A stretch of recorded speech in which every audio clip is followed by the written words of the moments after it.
শুনুন। আসসালামু আলাইকুম, hello viewers, Ranu home style cooking থেকে আজ আমি আপনাদেরকে বিফ বিরিয়ানি বিয়েবাড়ির স্টাইলের বানিয়ে দেখাবো। আমি কেটে রেখে দিয়েছি আদা রসুন।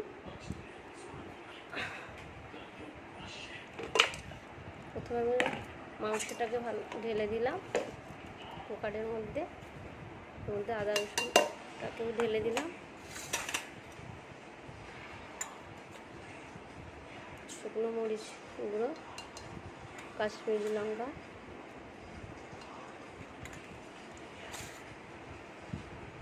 এটাকে আমি দিয়ে দিলাম এর মধ্যে আমি সিদ্ধ করার জন্য।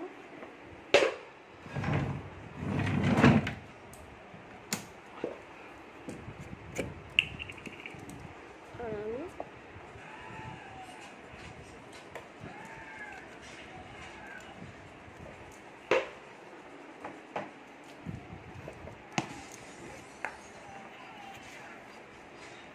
নুন দিয়ে দিচ্ছি। এই আলুটা আমি সেদ্ধ করতে দেবো। শুকনো লঙ্কা দিয়ে দিলাম, শুকনো লঙ্কা,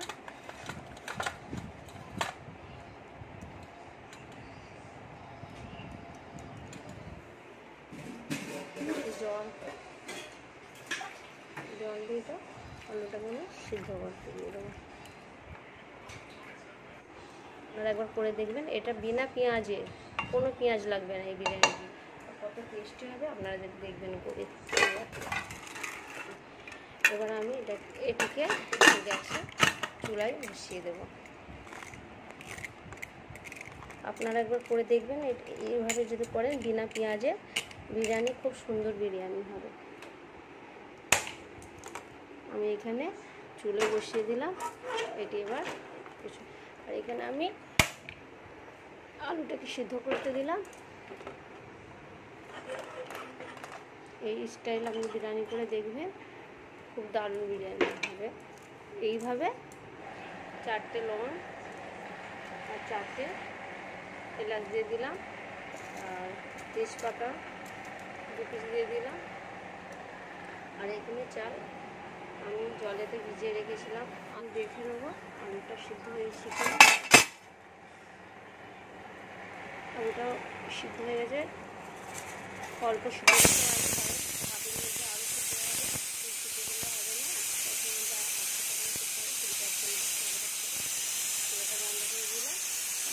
এবার আমি ভাতে চালটা ফুটেছি দেখে নেবো। ভাতের জলটা ফুটছে, হালকা হালকা ফুটছে। আর বিশেষ করে আমি ভুলে গিয়েছিলাম, জলের মধ্যে, ভাতের চালের জলের মধ্যে নুন অবশ্যই দেবেন, কারণ জলে তো নুন দিতে হবে।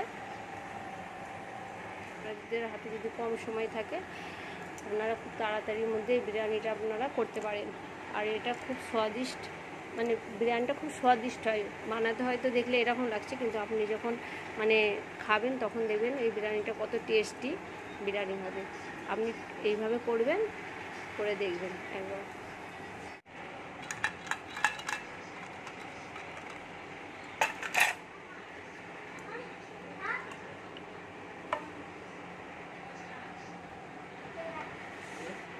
মোটামুটি এখনও 2টো সিটি লাগবে। এটা আমি 1 স্পুন মতো কেওড়া জল দিয়ে দেবো, কারণ কেওড়া জলটা দিলে খুশবুটা খুব সুন্দর আসে।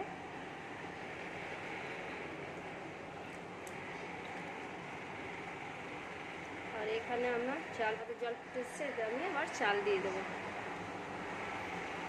এর মধ্যে চাল দিয়ে দিচ্ছি, ফুটন্ত জলের মধ্যে আমি চাল দিয়ে দিচ্ছি।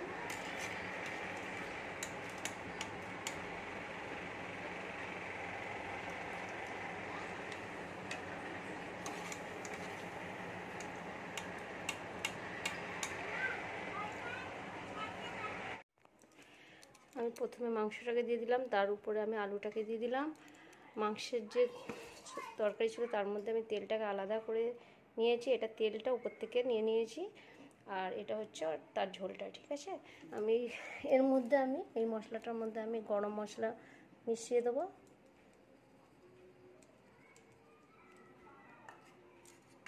এর মধ্যে আমি গরম মশলা, আপনাদের কাছে যদি টক দই থাকে এর মধ্যে টক দই দিয়ে দেবেন, বা এমনি উপর দিয়েও টক দই দিলেও হবে। আমার কাছে টক দই নেই, আমি টক দইটা ব্যবহার করছি না, নেই বলে। আর এই যে তেলটা আছে, এই তেলটার মধ্যে আপনি মিঠা আতর দিয়ে দেবেন,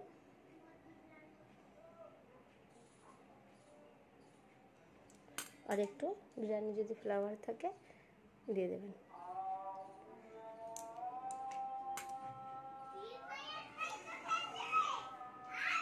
এখানে আমি পাউডার দুধ বানিয়ে রেখেছি, এর মধ্যে আমি চিনি উপর দিয়ে চিনি দিয়ে দিলে হবে, কিন্তু আমি পাউডার দুধের মধ্যে গুলে নিয়ে এসেছি চিনিটা। এখানে রঙগুলো রেখেছি কালার, এখানে কেওড়া ওয়াটার, এখানে মানে 150 গ্রাম, এটা 250 আছে, এটা 200 ml আছে। এর মধ্যে সবচেয়ে প্রথমে বন্ধুরা লাস্টে দেবো, কারণ ঘি আমি এখন দিই না, লাস্ট যখন হয়ে যাবে তখন আমি দেব। এর মধ্যে যে মশলাটা আমি বানিয়ে রেখেছিলাম, এর মধ্যে টক দই থাকলে ভালো হতো, টক দই এখন নেই। আমি যে মশলাটা বানিয়ে রেখে দিয়েছিলাম সেই মশলাটা আমি ঢেলে দিচ্ছি। আবার এর মধ্যে আপনি এই কেওড়া জলও দিয়ে দিতে পারেন মিশিয়ে, একই ব্যাপার হবে। রোজ ওয়াটার আছে,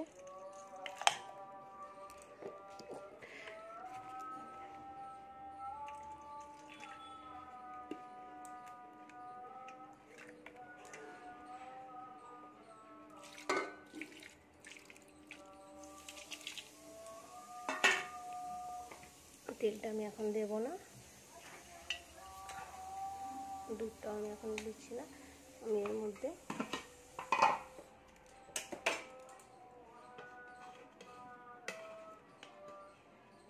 আমি কিন্তু বিনা পেঁয়াজে বিরিয়ানিটা করছি। এবার আপনারা চাইলে এর উপরে পেঁয়াজ ভেজে সার্ভ করতে পারেন, আমি কিন্তু পেঁয়াজ ভাজিনি।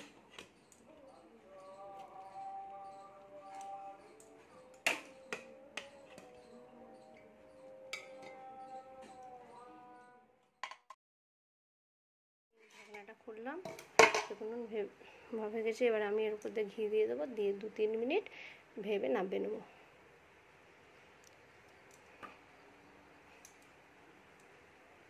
দেখুন বিরিয়ানি কমপ্লিট। এবার আমি দিচ্ছি,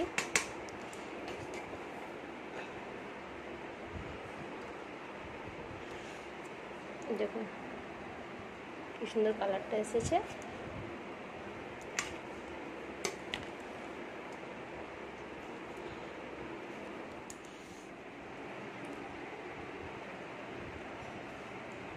ভালো, খুবই সুন্দর হয়েছে।